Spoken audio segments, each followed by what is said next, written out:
हरे कृष्णा, राधे राधे सभी भक्तों को। तो आज से हम एक ऑडियो बुक की शुरुआत करने जा रहे हैं जिसका नाम है आनंद की ओर। भूमिका। यह भौतिक संसार दुखों से भरा है, इसकी पुष्टि भगवान ने स्वयं श्रीमद् भागवत गीता में की है।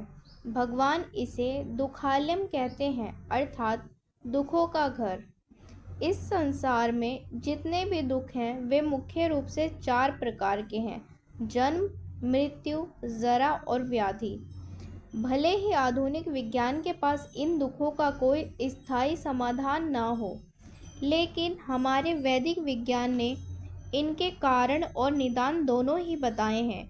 आज हर कोई आनंदित रहना चाहता है, यही हम सबके जीवन का एकमात्र लक्ष्य है।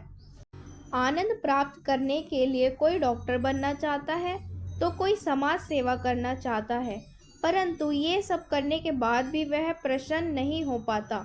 जिस आनंद के लिए उसने इतना प्रयास किया वह उसे नहीं मिल पाता। संताप और विषाद लगे ही रहते हैं। यह पुस्तक आनंद की ओर वह रास्ता, वह समाधान बताती है जिसे अपनाकर हम हमेशा हर परिस्थिति में प्रसन्न रह सकते हैं। यह पुस्तक सारे विषादों से परे जाने का पथ दिखलाती है। हमारी सभी समस्याओं का स्थायी और वास्तविक हल प्रदान करने वाली पुस्तक है आनंद की ओर। हमारे दुखों का असली कारण है हमारी गलत पहचान। हम आत्मा हैं और मानते हैं अपने को शरीर। शुरुआत ही गलत हो गई तो आगे तो सब गलत होना स्वाभाविक ही है। हम आत्माएं परम भगवान श्री कृष्ण के अंश हैं और अंश होने के कारण हमारा सबसे पहला कर्तव्य है कि हम अपने अंशी भगवान की सेवा करें। अंश तभी प्रसन्न रह सकता है जब वह अपने अंशी की सेवा कर उन्हें प्रसन्न करने का प्रयास करे। हमें अपने अंशी भगवान श्री कृष्ण से प्रेम करना होगा, तभी हमारे जीवन में आनंद आ सकता है। प्रेम प्राप्ति का सबसे सहज और सरल साधन है सेवा। जिसकी हम सेवा करते हैं उसका हमें प्रेम प्राप्त हो जाता है।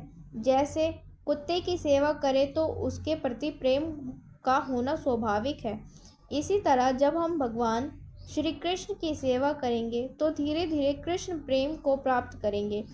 एक बार भगवान कृष्ण का प्रेम मिल गया तब जीवन में और क्या पाना शेष रहेगा। इसके बाद तो जीवन की प्रत्येक रिक्तता भर जाएगी, कहीं कोई कमी ही नहीं रह जाएगी। अब प्रश्न यह है कि भगवान की सेवा कैसे करें। सेवा की सर्वोत्तम विधि क्या है, उसके लिए श्री रूप गोस्वामी ने बहुत ही सरल उपाय बताया है कि हम भगवान की सेवा जिह्वा और मुख से कर सकते हैं। इसका अर्थ यह है कि हम अपनी जिह्वा और वाणी का उपयोग भगवान के लिए करें।